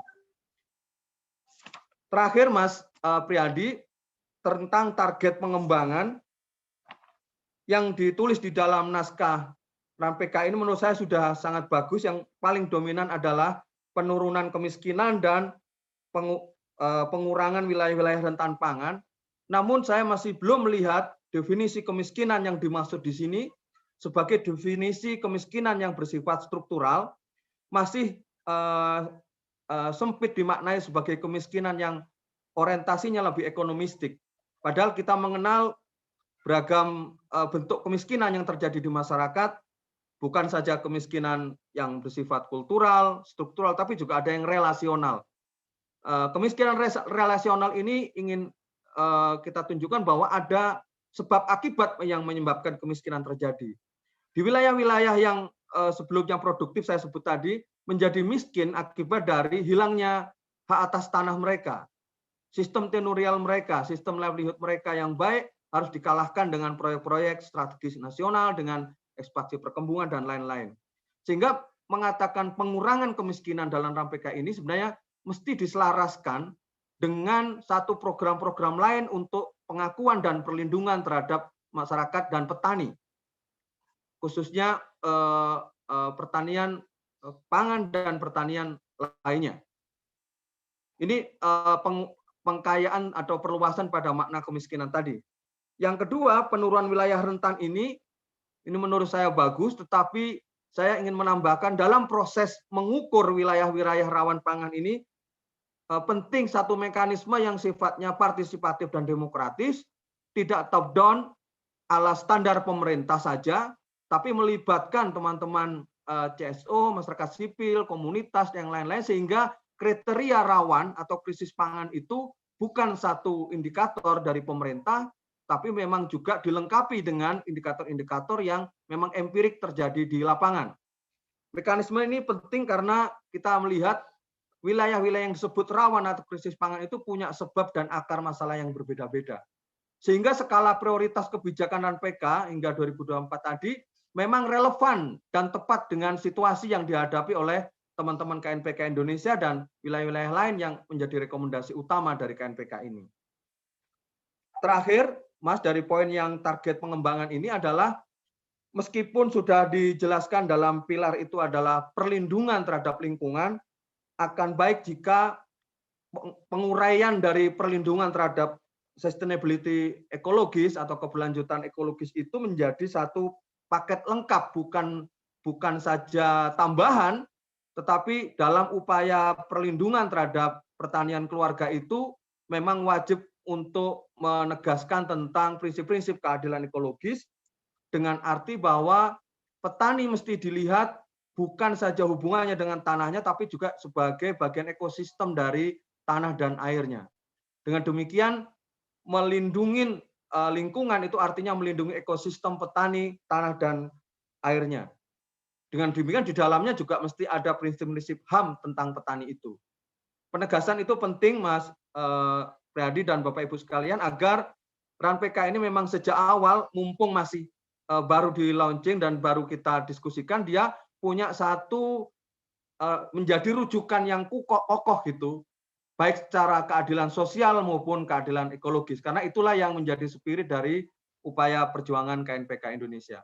Demikian Mas Priyadi, catatan-catatan ini nanti jika diperlukan akan saya sampaikan secara tertulis. mohon maaf tidak disampaikan sekarang dalam bentuk PPT atau bentuk tulis yang lainnya. Terima kasih, saya kembalikan Mas Priadi sebagai moderator. Siap, terima kasih Mas Eko dari Sajogjo Institute, sekaligus juga Komite Nasional Pertanian Keluarga, juga akademisi di Institut Pertanian Bogor. Ini juga saya sampaikan terkait tanggapan, bisa kurang lebih patokan kita itu 10 menit supaya kita bisa lebih efektif, tapi juga silakan kalau misalnya ada yang perlu disampaikan sangat penting, dipersilakan untuk waktunya.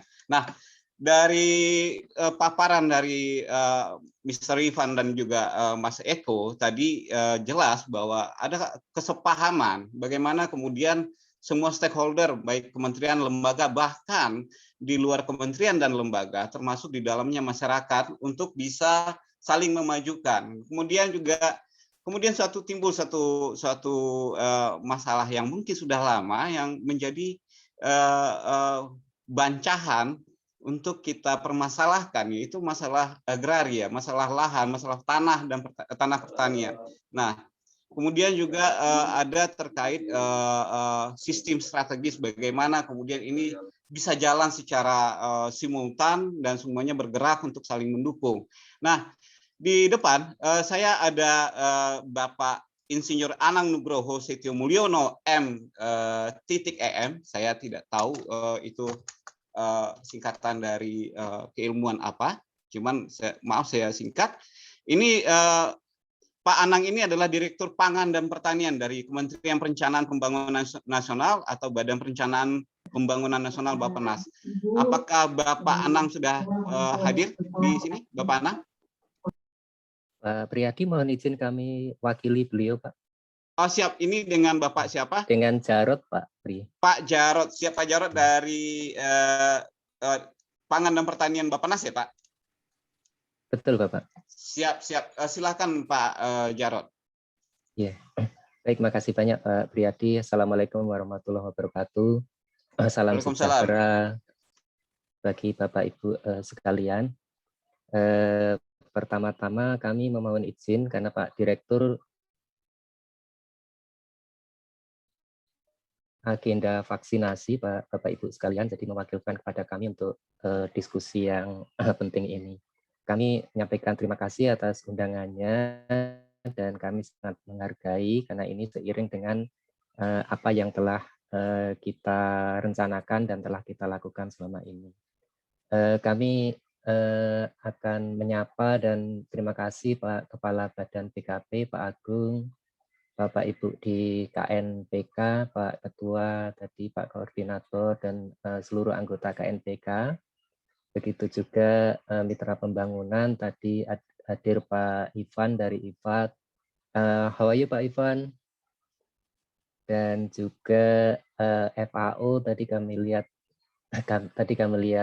Pak Wayan, Pak Khairul Anam, dan mungkin ada Bapak Ibu yang lain. Dan juga tentunya guru-guru kami dan kolega kami tadi dari IPB, kami lihat ada PSEKP dari Pak Sahyuti dan lain sebagainya.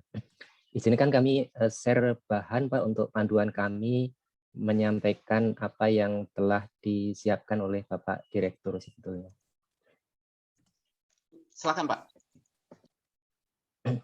Sudah terlihat Pak Pri ya? Masih proses, Pak. Oke, sudah. Ya, baik, terima kasih banyak. Bapak, Ibu sekalian, banyak hal yang telah disampaikan oleh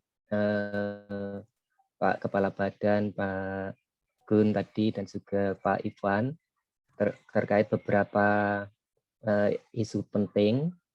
Dan ini kami sekedar menambahkan informasi saja mungkin dari penyampaian yang telah disampaikan tadi.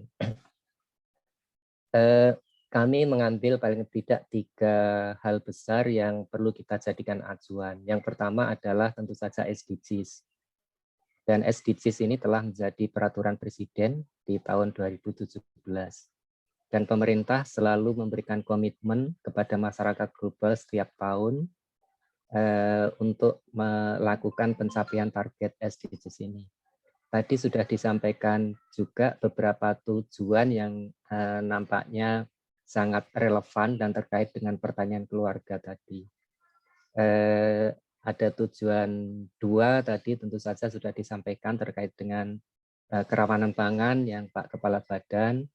Kalau di dalam SDGs itu ukurannya adalah 2 hal, yaitu POU, Prevalence of Undernourishment, dan VS, Food Insecurity Experience Scale. Dari perkembangan yang ada selama ini, sebenarnya kedua indikator tersebut kita semakin baik, namun terkoreksi di tahun 2020-2021 karena pandemi, sehingga tren POU kita sedikit memburuk dibanding tahun 2019. Untuk VS kita semakin membaik walaupun dalam kondisi pandemi ini. Angka-angka tidak kami sampaikan, Bapak Ibu bisa mencermati dari BPS untuk lebih pastinya. Begitu juga dengan stunting wasting, karena stunting wasting ini tidak hanya menjadi prioritas kita di pemerintah Indonesia, namun juga menjadi sorotan masyarakat global kepada pemerintah Indonesia. Dan alhamdulillah Kementerian Pertanian kita sudah mempunyai kegiatan pasti untuk memberikan kontribusi dalam penanganan stunting ini. Ada tadi disampaikan oleh Pak Kepala Badan, Pekarangan Pangan Lestari, dan juga pertanian keluarga ini. Yang lain juga yang tidak kalah penting di SDGs adalah produktivitas dan konservasi, Bapak Ibu sekalian, karena di dalam SDGs itu tadi sudah disinggung sangat baik oleh Pak Ivan, sebetulnya kita tidak hanya cukup how much we can produce by farmer, tapi ada juga hal yang penting juga untuk kita cermati, apa itu, berapa banyak produksi itu yang bisa dijual oleh petani. Nah, itu yang akan memberikan dampak terhadap kesejahteraan petani. Dan di dalam SDGs produktivitasnya dihitung 2 hal, itu produktivitas petaninya sendiri dan juga produktivitas lahannya itu sendiri. Jadi di dalam konteks SDGs tentu produktivitas lahan tidak akan lebih tinggi jika diutilisasi atau dimanfaatkan secara bukan monokultur atau mixed farming misalnya, seperti itu, sehingga produktivitas lahannya akan lebih tinggi. Dan yang lain adalah konservasi, karena kita mempunyai komitmen untuk melakukan preservasi sumber daya genetik, terutama tidak hanya tumbuhan tanaman, namun juga peternakan, itu varietas-varietas ternak kita yang semakin tahun semakin berkurang, varietas lokal yang spesifik. Hal yang lain di tujuan 12 itu terkait dengan food loss and waste. Nah, ini kalau kita kaitkan dengan pertanian keluarga tentu relevansinya sangat tinggi, Bapak Ibu sekalian. Once kita bisa mengembangkan pertanian keluarga, maka tentu food waste-nya akan semakin berkurang karena pemenuhan kebutuhan gizi masyarakat itu bisa kita penuhi dari sumber daya lokal tersebut, sehingga mitigasi untuk tadi disrupsi untuk transportasi dari daerah lain atau sehingga food waste selama transportasi itu bisa kita lakukan mitigasi melalui pertanian keluarga ini. Dan yang lain tadi yang tujuan 1 terkait dengan kemiskinan. Selain itu ada narasi-narasi global yang perlu kita cermati, Bapak Ibu sekalian, terkait dengan sektor kita, sektor pertanian. Antara lain kami menyampaikan di sana healthy diets. Healthy diets ini telah menjadi narasi global, dan apa itu kontribusi kita, maksudnya pertanian keluarga kita, pertanian keluarga bisa memberikan kontribusi ke arah healthy diets ini. Bagaimana pertanian keluarga nanti memproduksi bahan pangan yang lebih segar, lebih sehat, lebih aman dan lebih bergizi. Karena ini nanti kan komunitas lokal, mereka memproduksi dan mereka yang harapannya akan mengkonsumsi. Jadi mereka akan lebih aware terhadap apa yang akan mereka konsumsi dari produksi mereka sendiri. Yang lain adalah nutrition sensitive agriculture, dan ini arahnya adalah sama. Berikutnya climate smart agriculture, tadi disampaikan oleh Pak dari Sayogyo Institute tadi terkait dengan misalnya agroekologi dan lain sebagainya. Kita mempunyai peran yang ditunggu-tunggu oleh sektor lain untuk perubahan iklim dan lain sebagainya. Sehingga praktek-praktek di pertanian keluarga dan mengacu juga pada undang-undang sistem budidaya, di mana sistem budidaya pertanian harus dilakukan melalui pertanian konservasi. Dan yang ketiga itu terkait dengan food system transformation, dan arahnya itu dari dialog nasional 27 April kemarin. Alhamdulillah dari API juga hadir. Itu bagaimana kita bisa melakukan transformasi untuk mewujudkan sistem pangan yang lebih nutrisius, sustainable, dan resilient. Ini narasi besar dan menuntut masukan dari Bapak Ibu bagaimana kita bisa mewujudkan arah besar yang akan kita tuju dalam transformasi tersebut.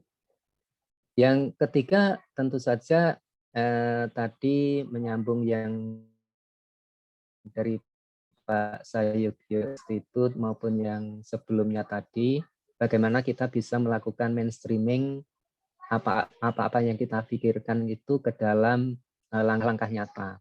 Nah, di dalam perencanaan dan penganggaran untuk pemerintah pusat, kita mengacu pada RPJMN yang telah menjadi Perpres itu 2020-2024. Dan kami mengingatkan kembali beberapa indikator yang relevan dengan apa yang kita lakukan. Yang pertama adalah skor pola pangan harapan.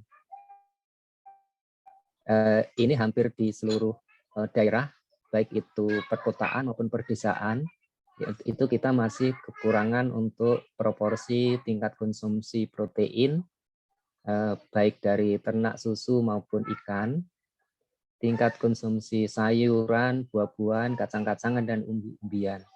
Dan kita tahu bahwa kita mempunyai sumber daya untuk memproduksi itu, sehingga pertanian keluarga ini mempunyai nilai penting tadi disampaikan oleh Pak Ivan. Pertanian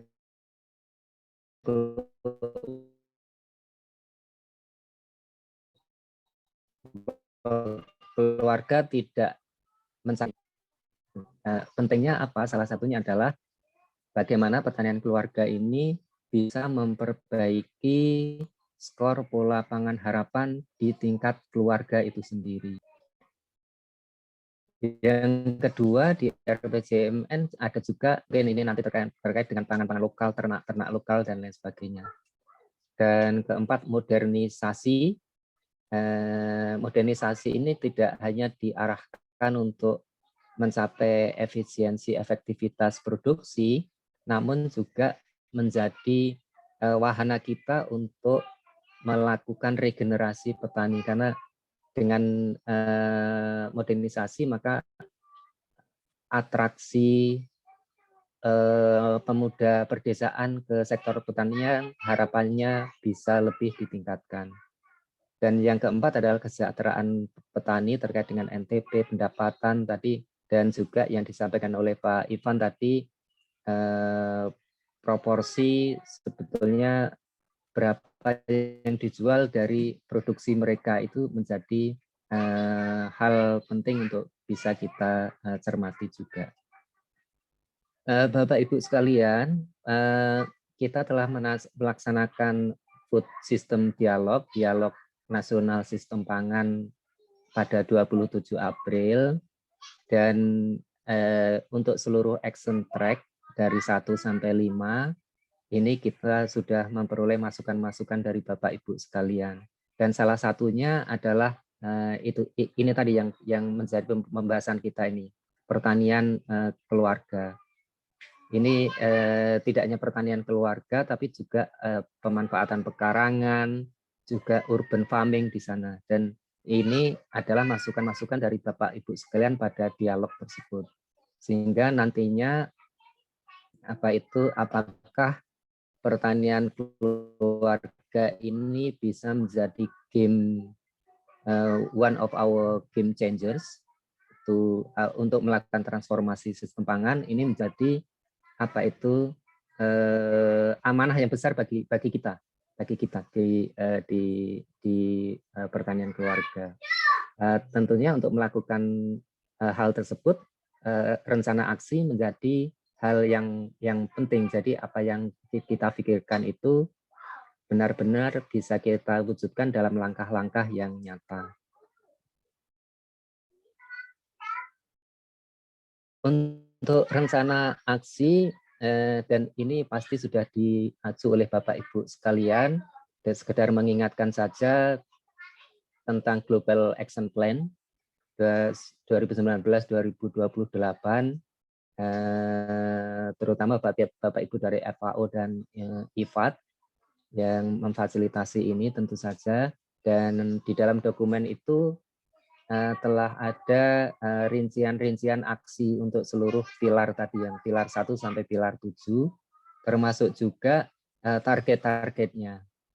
Ini mungkin bisa menjadi acuan kita bersama untuk memperbaiki rencana aksi yang telah kita rumuskan bersama, dan kita harus bisa menunjukkan rencana aksi kita itu kaitannya dengan global action itu seperti apa, sehingga apa yang kita lakukan di level nasional, walaupun harus sesuai dengan isu nasional, namun tetap harus bisa memberikan cascading ke atas, ke aksi yang global tersebut, sehingga kita perumusan RUN ini tidak terlepas sama sekali dengan global aksi yang telah dirumuskan bersama. Selain itu, kami memberikan sedikit saja mungkin Bapak Ibu sekalian hal-hal yang mungkin bisa menjadi diskusi lebih lanjut.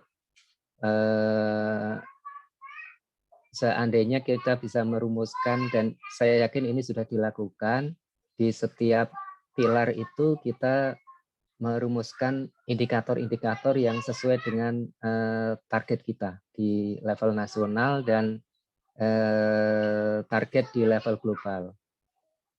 Setelah itu kita perlu juga melihat kondisi sekarang itu seperti apa sebagai baseline, sehingga baseline ini menjadi landasan kita bersama untuk merumuskan targetnya, sehingga perumusan target harus didasarkan pada baseline atau kondisi saat ini. Sehingga nantinya target itu bukan sesuatu yang tidak mungkin kita capai, tapi sesuatu yang bisa kita capai berdasarkan baseline yang ada. Misalnya untuk regenerasi petani, mungkin indikator proporsi petani milenial di dalam pelaksanaan pertanian keluarga ini mungkin menjadi hal yang bisa menjadi masukan Bapak Ibu sekalian, atau proporsi berkelompok atau korporasi petani tadi disampaikan oleh Pak Kepala Badan, pertanian organik, perkembangannya seperti apa, isi piringku Nusantara, misalnya kita sudah mempunyai isi piringku tingkat nasional, tapi nampaknya menarik juga kalau kita bisa membuat isi piringku di seluruh daerah, mengacu pada bahan pangan lokal. Jadi nanti isi piringku di Maluku Utara itu berbeda dengan isi piringku di Papua misalnya. Jadi nanti kita punya keragaman isi piringku yang berbasis pada pangan lokal. Begitu juga adopsi benih bersertifikat misalnya. Jadi ini sekedar masukan-masukan sedikit saja untuk Bapak Ibu nanti jika kita bisa merumuskan indikator baseline dan target di seluruh pilar tersebut. Dan perumusan bisa kita tingkatkan lebih lanjut ke dalam perumusan rencana aksi ini, sehingga rencana aksi ini harus terkait dengan target yang telah kita rumuskan sebelumnya. Begitu juga dengan output, karena aksi harus menghasilkan output yang nyata. Outputnya itu apa, seberapa besar, dan nanti pihak mana yang bisa melaksanakan aksi dan output tersebut. Ini mungkin paparan terakhir dari Bapak Direktur. Beliau menyampaikan paling tidak ada 3 hal besar yang bisa kita persiapkan lebih lanjut atau masukkan lebih lanjut. Yang pertama adalah pendekatan multi pihak, inklusivitas. Ini menjadi perbaikan atau salah satu transformasi sistem pangan yang kami lakukan oleh pemerintah, sehingga nanti perumusan pertanian keluarga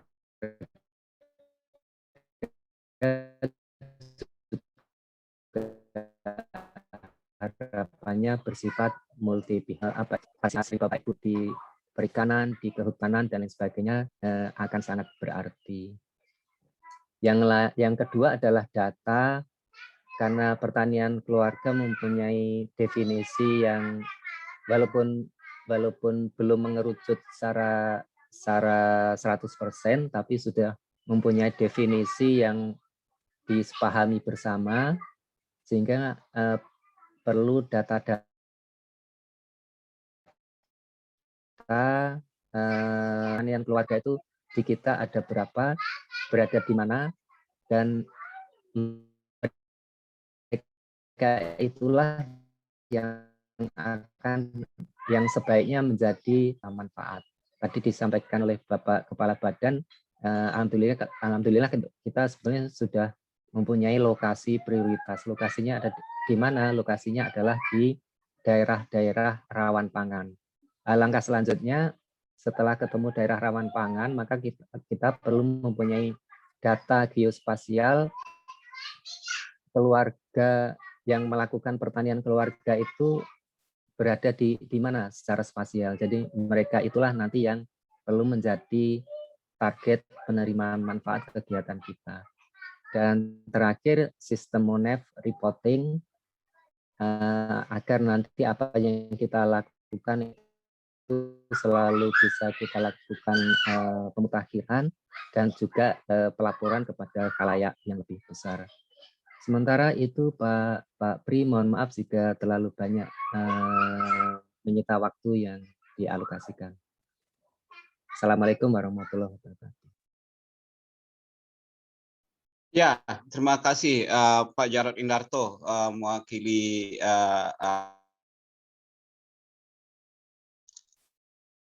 ya. Terima kasih Pak Jarod Indarto mewakili Pak Anang ya. Insya Allah Pak Anang selesai vaksin dan kita tetap sehat semuanya, dijaga kesehatan semuanya. Nah, berdasarkan paparan dari Pak Jarod tadi mewakili PPN Bappenas, ini dapat ditangkap bahwa kemudian memang ada kesepahaman dari rencana aksi ini pada intinya itu membentuk suatu kebijakan yang mengikutsertakan para pihak. Nah, ini yang pastinya itu antar kementerian dan lembaga, tapi tidak hanya di sana, tidak hanya sebatas kementerian lembaga, tapi juga sampai stakeholder yang lainnya. Nah, tentang masalah kebijakan ini, kemudian tadi terlihat dari paparan Pak Jarod itu pakai tanda tanya ya, itu indikatornya. Nah, ini bagaimana nih tanda tanya yang seperti apa? Nah, siapa saja yang bisa masuk ke dalam kebijakan? Kalau kita merunut lagi kepada pemaparan sebelumnya, bagaimana kita menyadari ini semacam Pak Eko tadi menyatakan ini hak konstitusional pangan di Indonesia ini. Nah, kita harus mendorong ini dari berbagai sektor, dari berbagai kelembagaan, dari berbagai sudut pandang, dan bagaimana kita nanti juga menjaga lingkungan itu sendiri. Nah, di depan kita masih ada untuk pemaparan berikut untuk melihat dari sisi secara internasional maupun secara petani langsung yang ada di Indonesia. Ini ada Bang Zainal Arifin Fuad, mewakili dari Lavia Campesina, juga mewakili dari Serikat Petani Indonesia. Nah, Bang Zainal, apa sudah hadir? Oh, sudah, Pak Priadi. Siap. Bang Zainal, silakan Bang Zainal. Ini terkait banyak hal di Bang Zainal. Nah, ini kalau kita lihat kan masih sebatas RANPK yang ada, masih masalah stunting, kerawanan pangan, tapi ternyata itu hak konstitusional, nggak hanya itu, dan ini akan terus. Nah, dan banyak hal yang mengikat permasalahan pemenuhan pangan ini sendiri. Nah, termasuk kelembagaan petani, bagaimana tetap sustain itu yang namanya benih, apakah dan sebagainya, belum lagi lahan, belum tanah pertanian dan sebagainya. Nah, untuk ini silakan Bang Zainal, apa yang bisa ditanggapi terkait hal ini, termasuk dari tadi pemaparan dari Kepala Badan, Pak Agung, dan juga dari KNPK tadi. Silakan Bang Zainal. Oke, terima kasih Mas Priadi. Assalamualaikum warahmatullahi wabarakatuh. Waalaikumsalam. Guslin sebagai koordinator KNPK, kemudian ada Bung Gunawan dan Mbak Ika yang mengirim bahan-bahan untuk ditanggapi. Kemudian ada Mas Hayuti, ada Pak Jarod, ya kemarin Pak Jarod kita undang di acara webinar SPI dan VIAN ya soal bicara tentang UNFSS. Saya akan mencoba menerangkan dulu asbabun nuzulnya Campesina diundang ya. Pertama kita Campesina diberi sesi waktu itu ya pada upacara penutupan tahun pertanian keluarga di Manila 2014. Itu bersama AFA, bersama World Rural Forum.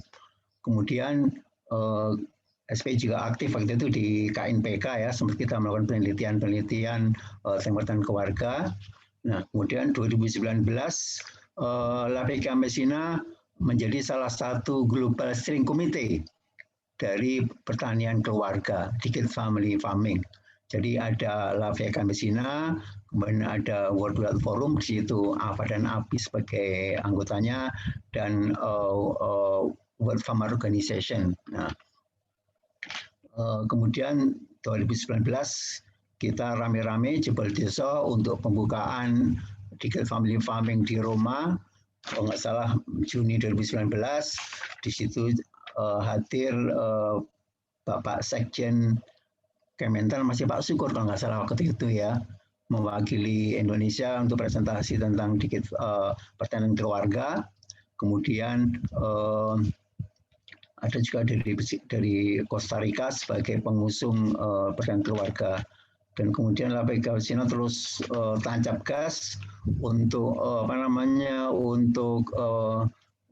sosialisasi bukan launching Digital Family Farming di gedung PBB New York. Waktu itu saya mewakili Lavia Campesina bersama dengan Direktur FAO, masih Pak Graciano, kemudian ada Direktur IFAD, kemudian ada utusan dari Costa Rica, Perancis, dan Swiss ya, untuk mendeklar Digital Family Farming dan pentingnya pertanian keluarga ya. Tentu saja Digital Family Farming ini menjadi payung yang sangat besar untuk semua gerakan. Karena itu kenapa Campesina ikut tergabung dalam SC ini untuk mengusung pertanian keluarga dan ending point-nya melawan kapitalisme, melawan liberalisme. Sudah dijunjung sama Mas Eko ya. Jadi ini kesempatan. Jadi menjadi daerah perang sebenarnya untuk Digital Family Farming ini. Bisa untuk petani kecil, bisa untuk petani besar. Nah, inilah menjadi perang kita dalam Digital Family Farming. Saya bisa share screen ya, Mas Priadi ya. Silakan, Bang.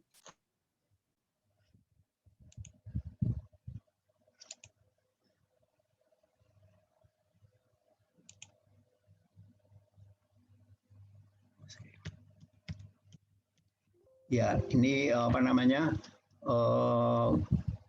Bagaimana La Africa Messina aktif dalam deklarasi Decade Family Farming ya di Roma.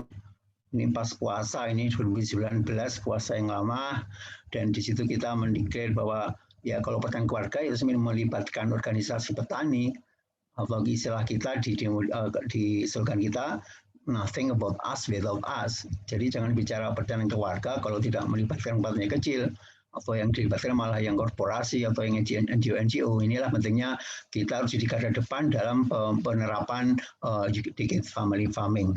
Nah, ini kita juga mencoba menghubungkan Decade Family Farming dengan SDG. Tadi sudah disebutkan sama Bapak Jarod ya, hubungan antara SDG dan Decade Family Farming. Bahkan FAO sendiri sudah mengeluarkan buku kecil ya, hubungan antara Decade Family Farming dan SDG. Jadi hubungan antara pilar-pilarnya dengan